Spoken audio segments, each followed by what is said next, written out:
بہت خوبصورت کردار ہے، جیسے علامہ صاحب نے فرمایا کہ اخلاق کے اعتبار سے دیکھیں، عباد الرحمن ہونے کے اعتبار سے دیکھیں، جو صفات ہیں وہ اللہ نے ان کی عطا فرمائی ہیں، اور جو اولیاء اللہ تھے، پرانے بزرگ تھے ہمارے، وہ اپنے مریدین کو اپنے بچوں کی طرح رکھتے تھے۔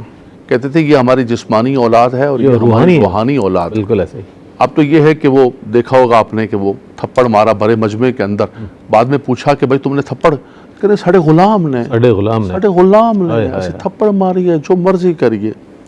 یہ رسول پاک صلی اللہ علیہ وسلم کی تعلیم نہیں ہے، یہ حضرت پیران پیر، خواجہ خواجگان، حضرت شاہ نقشبند کسی کی تعلیم نہیں، یہ اللہ کے ولیوں کی تعلیم نہیں ہے، بالکل نہیں۔ یہ آپ کی نفسانیت ہو سکتی ہے، یہ آپ کا گھنونا کردار ہو سکتا ہے کہ آپ وہاں پر بیٹھے ہوئے زاغوں کے تصرف میں خاموں کے نشے من بن کر، یہ اللہ والوں کا اس کردار کے ساتھ کوئی تعلق نہیں ہے جس کی آپ، یا تو یہ ہوتا ہے کہ انسان کہتا ہے کہ غلطی ہو گئی میرے، غلطی ہو گیا کہ میرا میں غصے کی حالت میں نے کر دیا، مجھ سے غلطی ہو گئی، اور غلام نے ساڑھے غلام نے ایسی ماری، جو مرضی کری ساڑھی مرضی۔ نہیں، یہ ایسا نہیں ہے۔ تو اخلاق، کردار، محبت، ہر چیز آپ اپنی اولاد کی طرح رکھیں ان کو۔ اللہ اکبر۔ دیکھیں حضرت خواجہ خواجگان، خواجہ غریب نواز رحمۃ اللہ تعالی علیہ نے اپنے جو خلفاء تیار کیے ہیں، ان خلفاء کی آپ نے تربیت اور محبت اپنی اولاد سے بڑھ کر فرمائی، اپنے خاندان سے بڑھ کر فرمائی، اپنے رشتہ داروں سے بڑھ کر فرمائی۔ تو یہ بنیادی طور پر۔ دوسرا، اتحاد کے لیے آپ نے فرمایا، دیکھیں سوسائٹی کے اندر حتی المقدور کوشش یہی ہوتی ہے اللہ کے نیک بندوں کے، وہ جہاں بیٹھتے ہیں۔ حضرت خواجہ خواجگان، خواجہ غریب نواز رحمۃ اللہ تعالی جب اجمیر گئے تھے تو وہاں کون سے مسلمان تھے؟ دوسری سارے تھے، ہندو تھے سارے، لیکن یہ آپ کی محبت تھا، پیار تھا کہ لوگ آپ کے پاس آنا شروع ہوئے۔ سبحان اللہ۔ یہ آپ کے اخلاق کی خوشبو تھی کہ جس نے پورے ہند کے اندر ایک محبت، پیار۔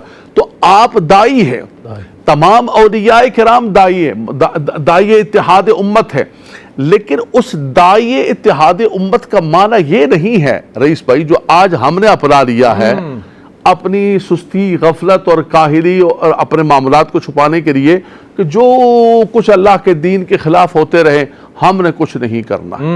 حدیث پاک کے اندر آتا ہے، نبی کریم صلی اللہ علیہ وسلم نے فرمایا کہ اللہ تعالیٰ نے جبریل، مشکاہ شریف کی حدیث پاک ہے، جبریل علیہ السلام سے فرمایا کہ فلاں بستی کو الٹ دو۔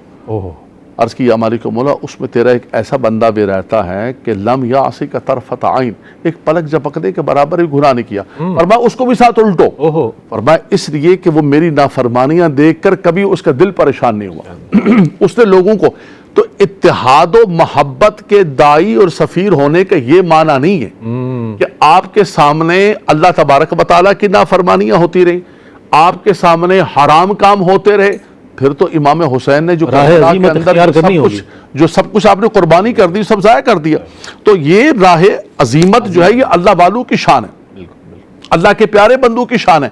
اور آپ یہ دیکھیں کہ بر صغیر کے اندر کتنا بڑا کردار ہے حضرت امام ربانی مجدد الفسانی کا۔ سبحان اللہ۔ آپ کی سنت، اتباع سنت، آپ کے حوالے سے علامہ صاحب نے ابھی ذکر فرمایا، لیکن جب دین کی بات آئی، دین اکبری بنانے لگے، گردن نہ جھکی۔ اقبال بھی کہتے ہیں، علامہ اقبال بھی فرماتے ہیں کہ حاضر ہوا میں شیخ مجدد کے لحد پر، وہ خاک کے ہے زیر فلک مطلع انوار، اس خاک کے ذروں سے ہے شرمندہ ستارے، اس خاک میں پوشیدہ ہیں وہ صاحب اسرار، گردن نہ جھکی جس کی جہانگیر کے آگے، جس کی نفس گرمی سے ہے گرمی احرار، وہ ہند میں سرمایہ ملت کے دیگے بان، اللہ نے بر وقت کیا جن کو خبردار۔ کیا کہنا ہے، سبحان اللہ۔ تو اقبال بھی کہتے ہیں کہ جب حاضر ہوا تو جھک گیا، میں نے کہا کیا بات ہے، اے مجدد تمہیں سلام پیش کرتا ہے۔ ڈاکٹر علامہ اقبال جو پاکستان کا تصور، لیکن وہ بھی کہتے ہیں کہ جب اس بارگاہ کے اندر پہنچا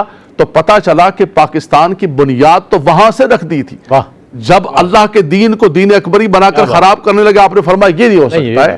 ہم اخلاق والے ہیں، محبت والے ہیں، مصطفیٰ کریم کے اخلاقوں کو اپناتے ہیں، لیکن یہ نہیں ہے اتحاد، اور یہ نہیں ہے داعی امت کہ اللہ کا دین بگاڑا جا رہا ہو اور امام ربانی مجدد الفسانی خاموش رہیں، فرمایا یہ نہیں ہو سکتا ہے۔ اقبال کہتے ہیں یہ اللہ نے ان کو وہ جو سرمایہ ملت تھا اس کے نگہبانی منتخب فرما دیا، رب تبارک و تعالیٰ۔ سبحان اللہ، سبحان اللہ۔